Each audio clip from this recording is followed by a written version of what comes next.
Hi everyone, अस्सलाम वालेकुम। It's me Anam. Hope so कि आप सब ठीक होंगे। गोल्ड के वीकली एनालिसिस आप लोग के साथ शेयर करने जा रही हूँ। उसके लिए सबसे पहले चलते हैं हम फॉरेक्स फैक्ट्री पे और देखते हैं कि इस वीक कौन से मेजर फंडामेंटल्स हैं गोल्ड पे इम्पैक्ट कर सकते हैं। बात कीजिए मंडे 28 जुलाई की, तो मंडे को यूएसडी की कोई भी हाई इम्पैक्ट न्यूज मौजूद नहीं है। ट्यूसडे को देखा जाए तो ट्यूसडे को यूएसडी की एक हाई इम्पैक्ट न्यूज मौजूद है जो शाम के 7 बजे है, जॉर्ज स्टॉक ओपनिंग। एक मीडियम इम्पैक्ट न्यूज मौजूद है, सीबी कंज्यूमर कॉन्फिडेंस। वेंसडे की बात की जाए तो वेंसडे को भी यूएसडी की हाई इम्पैक्ट न्यूज मौजूद है, शाम के 5:15 पे है। ADP non farm employment change एक न्यूज शाम के 5:30 बजे है, advance GDP. Medium impact news मौजूद है, एडवांस जीडीपी प्राइस इंडेक्स। और दो न्यूज रात के 11 बजे हैं, federal fund rates, FOMC statement. Thursday की बात की जाए तो थर्सडे को भी यूएसडी की हाई इम्पैक्ट न्यूज मौजूद है जो शाम के 5:30 बजे हैं। और PC price index, employment cost index, unemployment claim. Friday को देखा जाए तो फ्राइडे को भी यूएसडी की हाई इम्पैक्ट न्यूज मौजूद हैं जो शाम के 5:30 बजे हैं, average hourly earning, non farm employment change, unemployment rate. और शाम के 7 बजे भी हाई इम्पैक्ट न्यूज मौजूद है, आईएसएम, मैन्युफैक्चरिंग, पीएमआई। तो ये तो थे वो फंडामेंटल्स जो गोल्ड पे इम्पैक्ट कर सकते हैं। इस वीक काफी हाई न्यूज मौजूद है, मार्केट में काफी सारी वोलेटिलिटी देखने को मिल सकती है, सो बी केयरफुल। अब चलते हैं गोल्ड के टेक्निकल चार्ट पे और देखते हैं कि मार्केट इस वीक में कहां से अच्छी पॉसिबिलिटीज देगा। ये मैंने गोल्ड का वीकली चार्ट ओपन किया है। सबसे पहले तो मैंने इसका वीकली हाई और वीकली लो मार्क किया। इस वीक की कैंडल को देख लेते हैं कि इस वीक की कैंडल ने किस तरह क्लोजिंग की है। इस वीक की कैंडल ने बुलिश जाते जाते ऊपर से अच्छी सेलिंग की है और क्लोजिंग जो है वो इसकी बॉडी से नीचे की है। यहाँ पे ऊपर से अच्छी रिजेक्शन दिखाई है। मार्केट ने 7 कैंडल्स की लिक्विडिटी स्वीप की है। वीकली में मार्केट ने एक बुलिश कैंडल बनाई, ठीक है, और उसके बाद रिजेक्शन लेके क्लोजिंग जो है वो यहाँ पे की है। अब हमें पॉसिबिलिटीज कहाँ से मिल सकती है इस वीक बाइंग और सेलिंग की, उसके लिए हम चलते हैं डे 1 पे। ये मैंने डेली का चार्ट ओपन किया, ठीक है। फर्स्ट 2 दिन की कैंडल्स अगर देखा तो 2 दिन की कैंडल्स ने अच्छी बुलिश मूव ली है और वो 3 दिन है उसमें मार्केट ने काफी रिट्रेसमेंट की है। अब हम देखते हैं कि मार्केट हमें कहां से पॉसिबिलिटीज देगा। अगर आप डेली में देखें तो आपको दिख रहा होगा कि यहाँ पे मार्केट एक डेली इनगल्फ बनाते हुए नीचे आया है। चलिए हम इस इनगल्फ को मार्क कर लेंगे। अच्छा जी, ये हमने डेली में सेल इनगल्फ मार्क किए, ठीक है। अब हम इसको H4 में, H1 में और फिर M30 तक फिल्टर करेंगे और देखेंगे हमें सेलिंग पॉसिबिलिटीज कहां से मिल सकती हैं। और बाइंग के लिए देखा जाए, बाइंग के लिए हमारे पास ये वीकली लो है, ठीक है। इसके नीचे हम देख लेते हैं कि क्या डेली में हमारे पास कोई एरिया पड़ा है ऐसा जहां से हमें एक अच्छी बाइंग पॉसिबिलिटी मिल सके। डेली में तो नीचे बाइंग के लिए कोई एरिया जो है वो मौजूद नहीं है। मार्केट यहाँ पे रेंजिंग कर करके ऊपर गया है। मार्केट ने कोई भी एफईजी नहीं छोड़ा, कोई भी इनगल्फ नहीं बनाई जो क्लियर होते हैं H4 पे।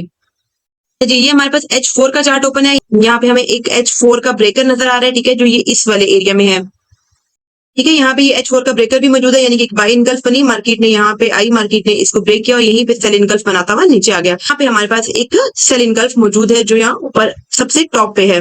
बाइंग के लिए देखा जाए तो हमारे पास यहाँ पे एक बाई इनगल्फ मौजूद है जो इस वीकली लो के साथ अटैच हो रही है। इसको हम मार्क कर लेते हैं H4 में, फिर हम इसको H1 में फिल्टर कर लेंगे।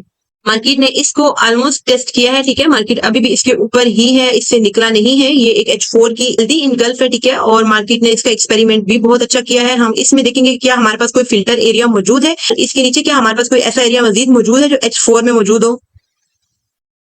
इसके अलावा हमारे पास H4 की ये वाली एक इनगल्फ मौजूद है जो उस वाली इनगल्फ के नीचे है। हम इन दोनों एरियाज को फिल्टर करेंगे, ठीक है, और अपने लिए बाइंग पॉसिबिलिटीज ढूंढेंगे और इन एरियाज को फिल्टर करके हम हमारे लिए सेल पॉसिबिलिटीज ढूंढेंगे। मार्केट ने यहाँ पे भी H4 में एक इनगल्फ बनाई है, हम इसको भी मार्क कर लेते हैं। अच्छा जी, H4 में हमारे पास ये वाले एरियाज जो है वो मौजूद है, हम इसको H1 में फिल्टर कर लेते हैं। सबसे पहले हम इस टॉप वाले एरिया को फिल्टर करते हैं H1 में, ठीक है। यहाँ पे हमारे पास डबल इनगल्फ का एरिया मौजूद है। नीचे वाली जो इनगल्फ है वो टेस्टेड है, हम ऊपर वाली इनगल्फ को मार्क करेंगे। H1 में हमारे पास ये वाला एरिया आ रहा है, ठीक है। इसकी हम प्राइस लगा लेंगे, फिर देखेंगे कि हमें यहाँ पे कहाँ से सेलिंग मिलेगी। यहाँ से हमने एक ब्रेकर मार्क किया था और इसी एरिया में मार्केट ने एक सेल इनगल्फ भी बनाई थी, तो हम इसको भी मजीद फिल्टर करते हैं। अच्छा जी, यहाँ पे H1 में हमारे पास ये वाली इनगल्फ मौजूद है। इसके ऊपर यहाँ पे हमारे पास एक फेयर वैल्यू गैप भी है, ठीक है। यहाँ से भी हमें सेलिंग पॉसिबिलिटीज मिल सकती है। एक इनगल्फ हमारे पास ये वाली मौजूद है H1 में, ठीक है। यहाँ से भी हमें सेलिंग पॉसिबिलिटीज मिल सकती है। इन सबकी प्राइस हम लगा लेंगे। सबसे पहले हम जस्ट इनकी मार्किंग कर लें। H1 की ये वाली इनगल्फ जो है मार्केट ने इस वीक के एंड पे, ठीक है, इससे रिजेक्शन ली है, ठीक है, और ये जो है टेस्टेड है, हम इसको रिमूव कर देंगे और इस वाले एरिया को हम फिल्टर करेंगे। H1 में हमारे पास यहाँ पे डबल इनगल्फ का जोन है, ठीक है, और ये कैंडल भी हेल्दी है, तो यहाँ से हमें अच्छी बाइंग पॉसिबिलिटी मिल सकती है। चलिए अब हम इनकी प्राइस लगा लेते हैं। अच्छा, ये हमने प्राइस की मार्किंग कर ली है। फर्स्टली सेल जो हमें मिलेगा वो 3366 से 3375 का एरिया है, यहाँ से हमें फर्स्ट सेलिंग पॉसिबिलिटी मिल सकती है। सेकंड सेल पॉसिबिलिटी 3388 से 3393 का एरिया, यहाँ से हमें मिल सकती है। थर्ड सेल पॉसिबिलिटी हमें 3427 से लेके 3434 तक का एरिया यहाँ से मिल सकती है। ये तो थी सेल पॉसिबिलिटीज जो हमने फाइंड की H1 में। डेली से फिल्टर करके हमने इसको H1 तक फिल्टर किया, ठीक है। यहाँ से ये हमें सेल पॉसिबिलिटीज मिल सकती है। और अगर बाइंग की बात की जाए तो हमें फर्स्ट बाइंग इस वाले एरिया से मिल सकती है जो 3294 से 3282 तक का एरिया है। ऑलमोस्ट ये 100 पिप्स का एरिया है। अगर मार्केट यहाँ पे आती है तो यहाँ से हमें एक अच्छी बाइंग पॉसिबिलिटी मिल सकती है। होप सो आपको इस वीक की एनालिसिस की समझ आ गई होगी। मैंने कोशिश की कि मैं बहुत सिंपल अल्फाज में आप लोगों से बोलूं, फिर भी आप लोगों का कोई क्वेश्चन है तो आप वो कमेंट सेक्शन में कर सकते हैं। अगर आप मेरी कम्युनिटी में आना चाहते हैं तो उसका लिंक बायो में मौजूद है। अगर आप मेरा वीआईपी ग्रुप ज्वाइन करना चाहते हैं तो आप मुझे इनबॉक्स कर सकते हैं। अपना बहुत ख्याल रखिएगा। Wish you all the best. Allah Hafiz.